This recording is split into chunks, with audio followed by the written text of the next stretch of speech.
Well, here we are. The fifth entry of the WRC franchise is upon us, and if I'm honest, I'm kinda excited. From World Rally Championship up until WRC 4, the series has seen some major steps with each release. So, I do expect some more huge improvements in WRC Rally Evolved. This game has been exclusively released for the PlayStation 2 on the 28th of October 2005 in Europe. This time, there was no release in Japan nor America, so it's also a European exclusive. I don't really understand Sony's release strategy if I'm honest. In real life, Sebastian Loeb totally dominated the 2005 WRC season, winning the title 3 rounds early in Japan. This season also saw Peter Solberg's final win, the last full season for Peugeot, Mitsubishi and Skoda as a manufacturer entry, foresaw Duval's disastrous start to the season, being dropped by Citroën for 2 rounds before returning and winning the season finale, and we've witnessed the tragic death of Marco Martin's co-driver Michael Park at the WRC Rally of GB. I have noticed that many people see this game as one of the best WRC games ever made. But is there some truth to it? Or is it just pure nostalgia? Let's find out on how good or how bad WRC Rally Evolved is.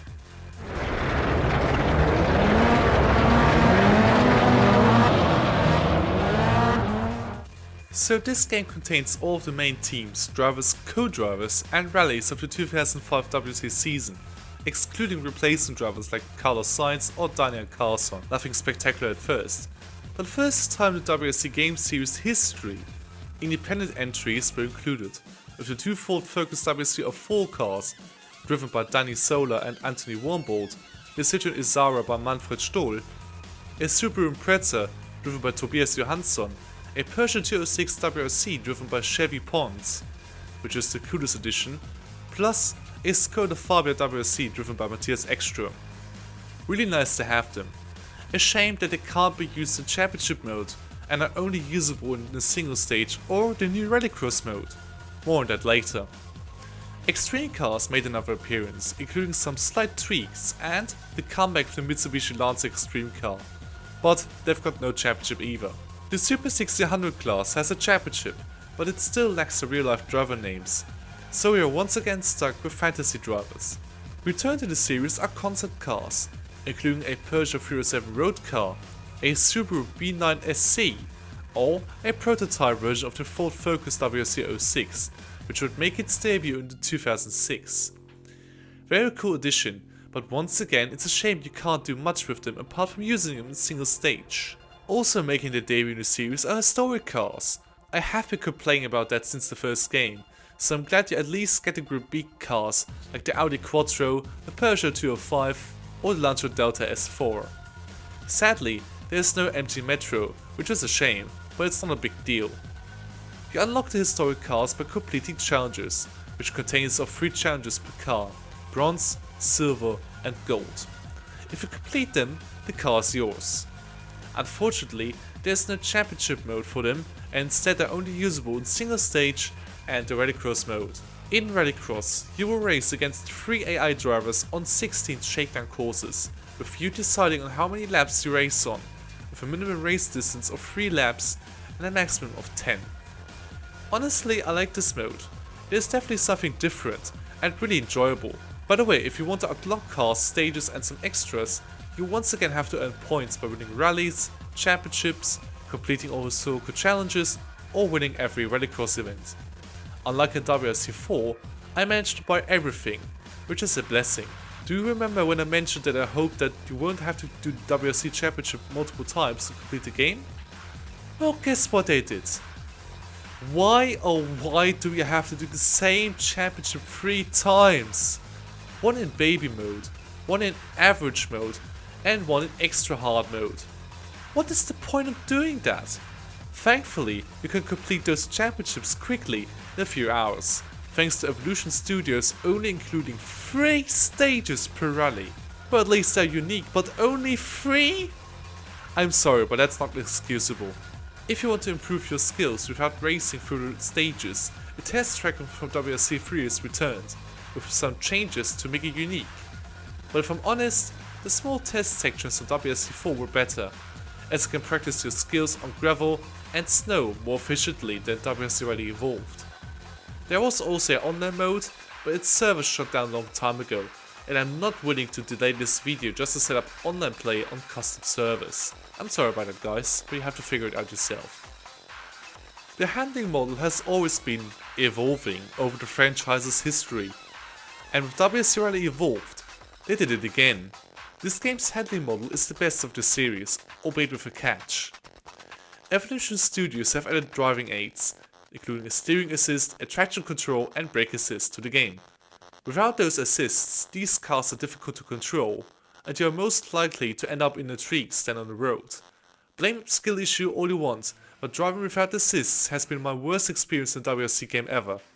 The car just randomly loses control in the corner, where it shouldn't even happen. So what I did was the following. I increased the steering assist and the traction control only a tiny bit to help the random spins. With those assists, the game drives superb. On tarmac, it's smooth and very enjoyable, and on gravel and snow, you can throw these cars into corners and it just feels so natural. Also, the different classes all feel different. So a front-wheel drive car feels like an actual front-wheel drive car, and a four-wheel drive car feels like a four-wheel drive car. Like it should be. It was so addictive.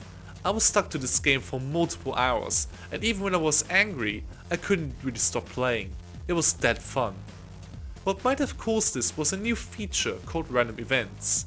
I have complained about the lack of variety on the stages in WRC 4. All of these complaints get evaporated with WRC Rally Evolved. During the stage, you can witness multiple crazy events like rocks falling the road, trees standing in the way, slow cars that you need to pass, and crucially, retired cars can appear on the stage. And sometimes there will be a major fire in Australia, which kind of foreshadows the 2019/2020 fire incident. Anyway, I'm just glad that this feature exists, and it works really well. A shame that the weather is still fixed for each stage, except for a potential fog, which can annoy you massively.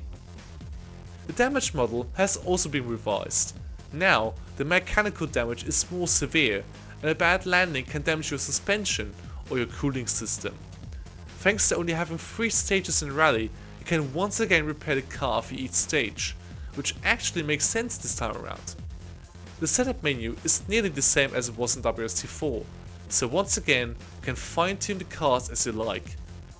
I have to come back to Rallycross mode. The AI in this mode is weird. They definitely have moments where it's fun race against them, but there are too many moments where they just try to kill you and take you out. This is a big shame because even though I was praising the idea, poor AI gave me a big headache. Maybe with more time they could have addressed this issue, but it didn't happen. In any other game mode, the AI works well and is actually challenging this time hard, so they really give you a run for your money. Pro tip, if you want to make life a bit easier, choose Sebastian Loeb. Trust me, he's basically the goal of the game.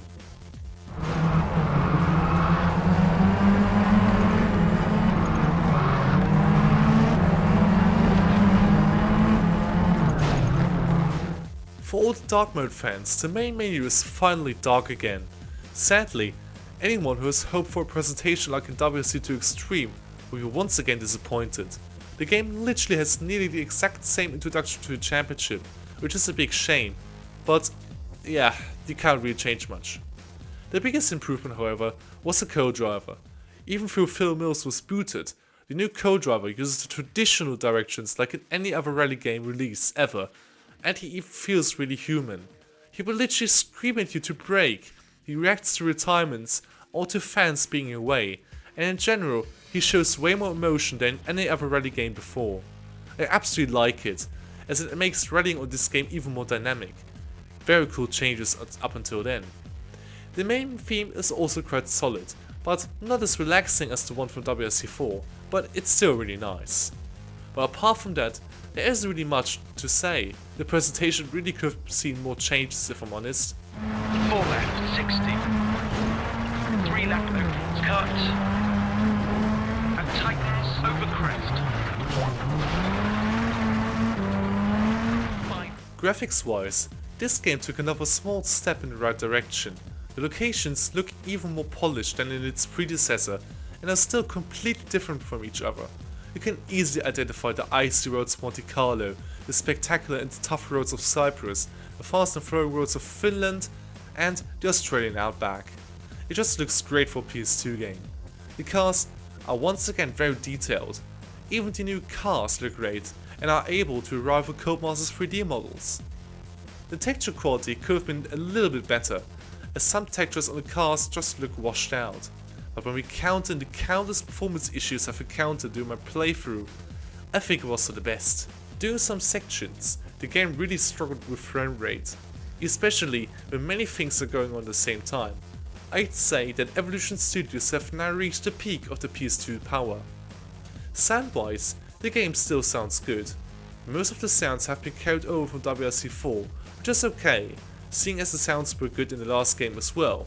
Sound mixing was also well done. So, in the technical side, the game is once again solid. Keep left, 60, 6 right, and 5 right non-tightens.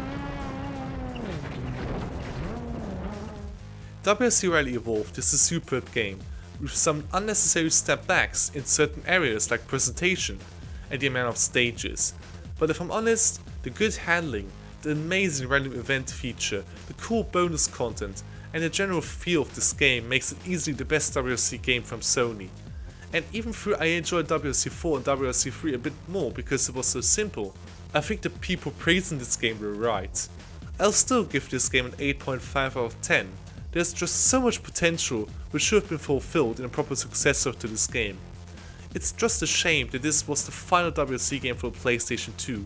Sony only released another WRC game for the PlayStation Portable, not even developed by Evolution Studios, and that's that. The greatly improved WRC series from Sony was finished, but it perfectly summarizes the last golden era of WRC very well, and caps it off with a superb game.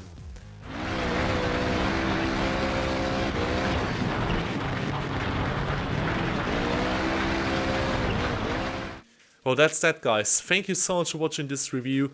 It took a little while, I have to admit, but I hope it was worth it for you guys. I'm really surprised by how good this game was. I mean, I had played this game before, but I never really liked it in the past. But now that I replayed it, yeah, past me was really stupid. This was really a good game. I really enjoyed it, and I hope you did too. What is your opinion on the WRC series from Sony? Let me know in the comments. And let's discuss about this whole series. So, that's that. That's everything from me. Thank you so much for watching. Don't forget to like and subscribe to this channel if you want to see more. And we'll see you next time. Bye bye. A challenging stage. No, you did well there.